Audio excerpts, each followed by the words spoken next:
Good afternoon, citizens. Welcome to Escambia Citizens Watch Live. I'm John Singley, your host today, and we're going to continue our series of For the Love of Trees, how to balance growth in a rapidly growing economy. And to join us today with this discussion, I'm pleased to present to you Mr. Alan Gray, known to many of you around town. He's the president of First City Planning and Development and also a member of the Escambia County Planning Board. Welcome, Alan. Thanks for coming in. Yeah, thank you, John, and thank you all for deciding to come in and join us, and thank you, of course, for Teresa behind the camera for your help.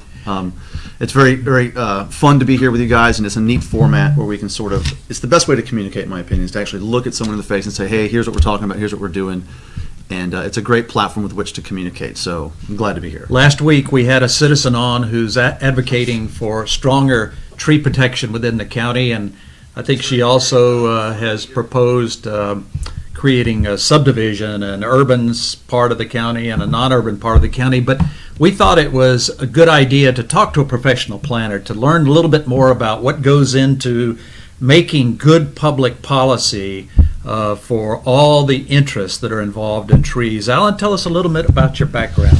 Yeah, absolutely, John. Thank you. So I've been working in the Panhandle, Florida Panhandle, since 2006 when I graduated from the University of Alabama with my master's in urban and regional planning. It was a really robust program. I got into that program after my undergrad experience at Alabama, where I was in environmental studies. So I went through my first 4 years and my last 2 years at Alabama, leaving with a BS and an MS in urban planning. I took my first job. I only put out one application. I got that job. It was to work at the West Florida Regional Planning Council. I just really was dying to get back to Florida, where I grew up, and I still need to be close to Alabama, for where my family was. So I started working in urban and regional planning and economic development, environmental planning, hazard mitigation planning, a lot of the economic development stuff, and the land use planning and the transportation planning. It all wound up really having a lot of connections to each other. So they were all very interconnected. And I learned a very good skill when I was doing that job for the 7.5 years, which was never try to make a plan in a vacuum. Never just sit back at a desk and type out and rattle off a plan and think the community is going to just fall in love with it, because it's not their plan. They had nothing to do with it. So my first experience in that was when I was drafting a comprehensive plan for a community. I had to write an entire comp plan for the city of Bonifay, Florida.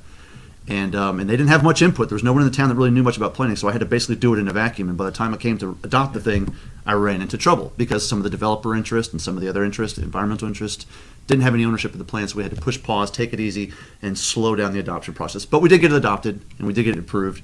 And my lesson was never make a plan in a vacuum again. So I learned that one really early. And that's the same thing we're going to talk about today, is planning in a vacuum. Alan, what, in your professional opinion, what goes into good policy? In other words, what makes a good tree ordinance? Okay, so this is really going back to what we just talked about. It's not just crafting something that you think personally is wonderful or that serves just the one goal, and that's not going to work. You have to really incorporate early in the process a lot of different stakeholders, and that's the key to it all.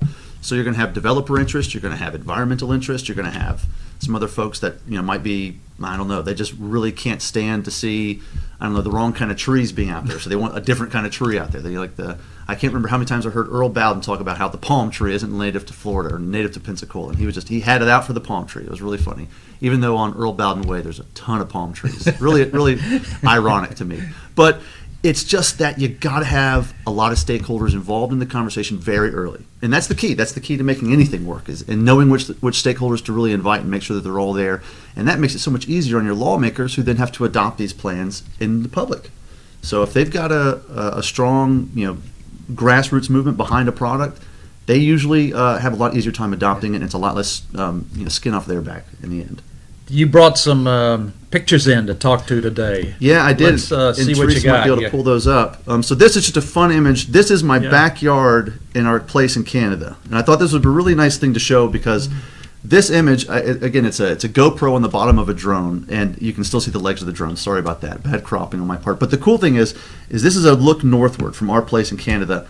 And if you were to have a gun that's powerful enough and you shot a bullet north, direct north, the first person it would hit would speak Russian.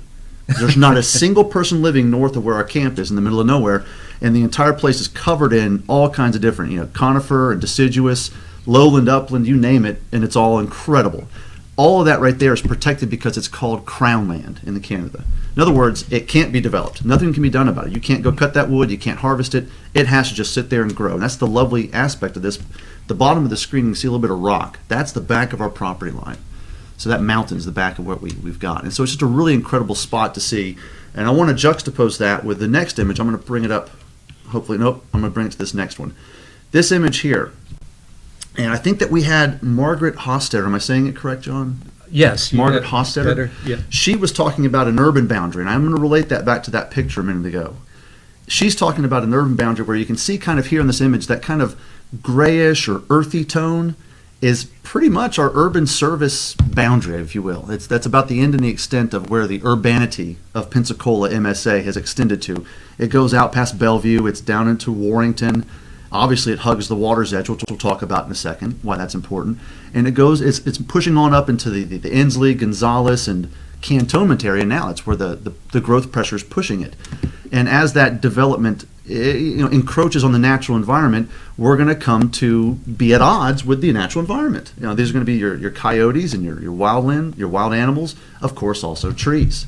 So if we can go back to a picture, I want to go back one more. Let's look at this because this image is actually kind of interesting. It talks about the old story of Pensacola, and this used to be a trading center before we call it prehistory. So this right here was a work from a guy named John Smith who gave me an email last night about the tree ordinance and why some heritage oaks are really important. It's talked about in this study that these heritage oaks were used as trail markers in prehistory, so pre-1500, okay? And they used the oaks, the big live oaks, for one good reason. They had a massive canopy. When that tree casts out its big canopy, guess what it does? It prevents the understory from having a lot of chances to grow up. So the native population had a chance to use these trees to mark trails because they could plant a series of these dang things on end, and create a nice clean path underneath to then go to your trade location, which would have been the sort of where the first settlements were. So this is a nice idea. So we've got trees in here that might actually be part of this old trail system in our community, thanks to a fellow named John Smith. I knew about this today. And it would be really, really, really a shame if we were to lose one or two of these because we didn't have the proper ordinance in place. Now, again, if a tree's that old, let me tell you something, it's going to be bigger than the 50 inches or the 60 inches or the 70 inches. It's going to be a massive species. But there's a lot of trees in there that might be the acorns of some of those trees that are now getting into your larger size. That's going to be evidence of this old trail that was marked by these historic oaks. So again, I think this one's a really neat image, and it can do a lot to show that we've got a whole lot to be gained from keeping some interesting trees out there. Now, let's talk about the other side. I think I have another slide that shows, well, again, that's the one I just showed. That shows another section of our town. I don't want to go through these slides too quick, but I definitely want to present them to the viewers. We've got an image of downtown. You can see that, right? Palafox is right there, sort of in the center of the screen, and you can see the Wahoo Stadium to your left bottom, and the port there to your bottom right. And what you don't see a lot of in that downtown is what, John? Trees. We're not seeing a ton, are we? I mean, Canopies. a few. Yeah, a few, What you see is gray, don't you? Yeah. You see that gray color. That's basically the built world. That's your concrete. That's your white roofs, asphalt roofs. So that sort of gray blob you also see further up on the slide. That's the sort of the Fairfield area, kind of the industrial sort of portions of town, some of the commercial core to the top right. But what I think is important is this is our urban edge, and this is where our urban edge meets our waterfront. Right. So I think that's an important area with which to. You see the green. Well, yeah, you do see the green. You see that. That's what the obviously the first Pensacolians would see was just to see a green. Right. But now we've with urbanity comes this development, becomes a lot of hard surface, a lot of impermeable surface, and you have to basically just contend with that. I think a lot of what I'm trying to say to you now is I think a lot of our woes and our issues in the downtown come from these areas that are highly developed and less treed. So while we're talking about our tree ordinance, we need to also understand that there needs to be some kind of consideration of the built environment that we have here, and obviously the exurbs and the suburbs where we're trying to really put in new neighborhoods. So it all has to be considered. And again, like I said before, we don't need to be planning in a vacuum. So we need to have understanding of stormwater, streetscape, street trees, heritage oaks. We need to look at all these different species as we look at our edges towards water and edges towards the urban service edge. we need to look at these things in the term of they all need to relate together. So, again, I just think that that was a fine image for us to Let's to keep look this at. up here just a minute. I was talking to a friend of mine in Texas here recently about, he's a civil engineer, does what you do. I said to him, what to a civil engineer and urban planner, what do trees do for you? And he said, oh man, he said it's everything. He said it starts with the stormwater. Yes, sir. So talk First a little hour. bit about how trees affect stormwater in a layman's kind of description. Well, I'll talk about it, but I want to better relate it to the viewer. So Yeah. if you ever get a small light sprinkling out there, and here's my recommendation to you. Go outside. Go look at your streets around your house. If you've got some trees that hang over the street a little bit, look at the asphalt below them. It's nice and light colored. It's light gray. The asphalt around there where the rain's actually hitting, it's dark black. It almost turns the streets black again. Go look at that and notice what's happening. That tree is literally taking the first moments up to almost an hour, depending on the thickness of the canopy and the species. It's taking that first hour of rainfall and just holding it in its leaves. And that will then return slowly and drip to the drip edge of that tree, and it'll turn into the roots, which will then obviously produce oxygen and all the other benefits that a tree creates. But the neat thing is it can actually mitigate quite a bit of our stormwater issues if we had the right tree canopy and we had the right species along these built environments, built sections of our environment, like our big trees, like big streets like Palafox Street going north. I have a project that was out there for a while that was to tree the whole thing and pull a bunch of the concrete out. It was a wonderful project. We put it up for Restore Act ranking, and it got ranked high at first, and there's some new board members on there, and we got ranked low. So Yeah. I guess not all of them got it. But the idea is these street trees can absolutely change the way our stormwater is attenuated and handled, because it can keep the pipe dry for the first hour of a storm. That's important. That's really important to keep the pipe dry as long as possible, because once you fill that pipe, there's only so much volume it can move and transmit to the bay or to transmit to the holding pond. So it would be a big help if we had a lot more trees lining our streets and a lot more trees. This is a lining- great slide because, like you say, you can see the gray, and out in the background you can see the green where the canopy starts to flourish again. Sure. But its development is pushing all of that north for us, isn't it? Well, old type of development is Right. pushing all that that type of. Old type of development. We're looking for. I think the best thing that we could probably do in this community is probably encourage what's called infill development, and you do infill development with good standards, good practices, and you can make it so much improvement on our quality of life down here. So let's just say we took Quint Studer as an example. He put together a project whereby he had 200 and some odd, maybe 240 units of development, all within a quarter of a city block.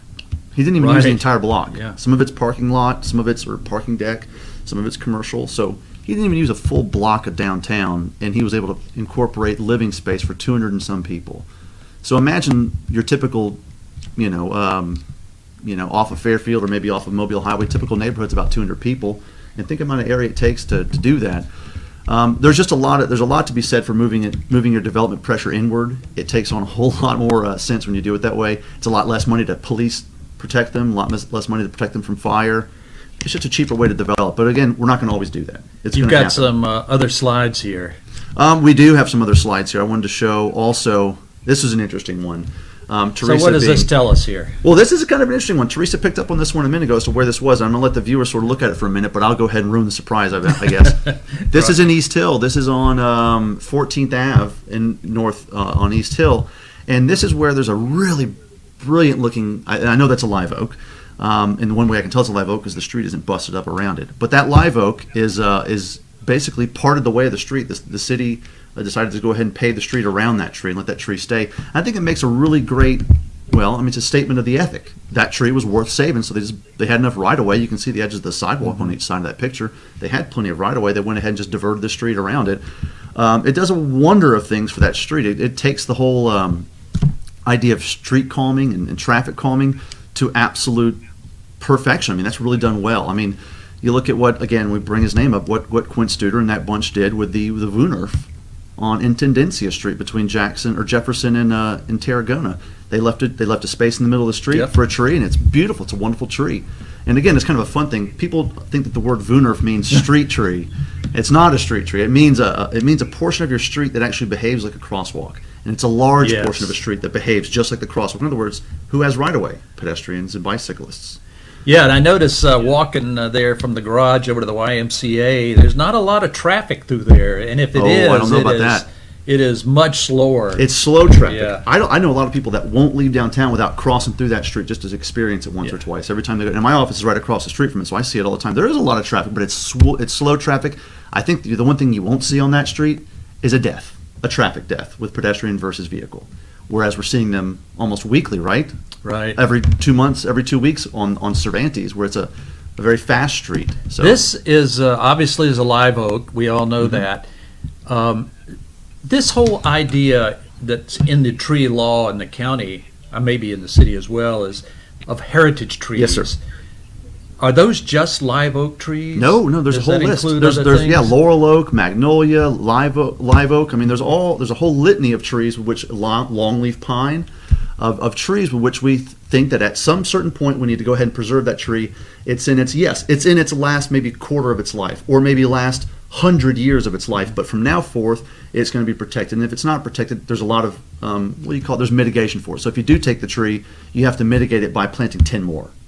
Or you have to also put some money into the tree fund. And the tree fund's wonderful because it does things like the mayor's tree fund, where he's able to use street trees to calm a street. Like A Street. Like A Street got trees ago, on. right? A Street's got live oak on it right now. It was a good use of the mitigation fund. So what else we got here you want to share with us? Yeah, I did want to show you something else. So we recently had last year we had a storm impact our neighbors in Bay County. This was Hurricane Michael. My partner in Pelican Drones, Chris Ton, and I, we both went and volunteered our time there. And this is Lynn Haven, the community of Lynn Haven. This image, I'm not sure the direction in which we're pointing. I think I'm looking north in this image. So this is from Lynn Haven looking north towards maybe not quite directly north. But what you can see, if you look into this picture, you'll see a series of trees that are just bent over, almost like wet grass, bent over. And this is what I wanted to talk about with this image. It's the species that were used here. These are, in large part, neighborhoods developed in areas that were planted pine. So this isn't a native forest, typically. These are a lot of the trees you'll see here, species were planted pine with which the owners yielded to development pressure, sold the land, let it get parceled out, and turned into streets and neighborhoods, and they left the planted pine, which are longleaf, slash, jack pine, maybe some other species, but they weren't longleaf pine. I don't think there was any longleaf pine I noticed in this picture. But what you see is almost everywhere you looked in the Panama City area, once you got across the Hathaway Bridge, almost everything you saw out there was snapped over at about 8 feet, 7 feet high off the ground, and it became a true liability. My opinion was these trees, after this experience, it was a changing experience. We were out there doing disaster relief. Every time you do that, it's a changing experience. This was the most close to tornadic disaster relief that I've done in a hurricane. And I've done these since I was in high school, these disaster reliefs. This felt like a real wake-up call to a lot of people who want to live in proximity to the shortleaf and the loblolly and the slash pine, because they just were not handling the wind. Right. They didn't handle it all, and it became in half. and it came down on top of power lines. It came on top of the streets. It came on top of homes. And all these homes in here today have blue tarp. We were there the next day, so this was very soon. And it was a real shame to me that I had to witness that, because I used to really think that we should be planting more of that species of tree, the slash, because they grow quick. They create canopy quick. They're very fast to grow, but they can't handle the winds like that. The trees that I did see do really well were the palm. I saw magnolia do really well. I saw live oak do really well. In fact, if you look at the bottom right-hand side of the screen, I think I have a Bradford pear.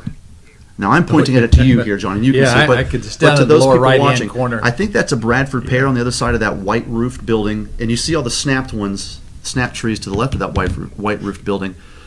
So again, not every tree species was wonderful. That tree did not have the ability to shed its outer limbs and reduce its wind catch. Yeah. Live oak do. Live oak will snap those top branches, but those top branches that snap are no bigger than 4 or 5 inches, and those aren't necessarily going to be the things that are going to crush a roof. Yeah, they'll puncture, but these slash pine and loblolly, they just absolutely just trash the houses, and it was every one of them. And it was everywhere you looked. It was these pine trees. So again, it depends on what type of tree you got there. That it might be an actual weakness to the community. Mm-hmm. And I want to just make sure that folks know that there are great trees to have. There's wonderful street tree species. There's wonderful things that we can have with a magnolia and a live oak. But there are types of trees out there that we definitely need to watch as far as opening up our vulnerability to a thing like an event like a storm, which we know will happen again. We know a storm's going to come again. So the type of trees are important. And when you work with developers, this is your advice, your counsel to them, is to choose carefully. Well, okay, let's look at this. We have an option right now where the OLF 8, which was the land swap with Santa Rosa County and Escambia County, that is largely open field because it was a helicopter field. So there's a great opportunity there, I think, for when the master developer comes in to make an example of how to take a green field, a pure green field, nothing there. It's not treed at all. Well, a lot of it's treed, but that's not the area we're looking at developing right now. And actually make a statement with what choices they make today. Because again, you can bring in a 20-inch tree. You can bring in a 12, 15-inch tree easily. You saw it happen with the Wooner. If that tree was planted in the middle of the street. Right. So, and it cost a few bucks. Those are over $1,000 per tree. But when you bring in a tree like that, you can make a statement with your choices that you make out there. And I think the statement that we need to make is resistance to vulnerability. I think that the statement we need to make is that these trees can make place. They can make the place really work. And I think the trees do a good job of all those other things we talked about, stormwater. They can actually provide wind buffer for high winds that would actually protect your home. The right kind of tree could protect your home to losing the roof if you have the right tree. If you have the wrong tree, it can slap right in front of your porch, open up an opening, and that creates an opening on the side of the building that, then all your house is covered in water, the next day.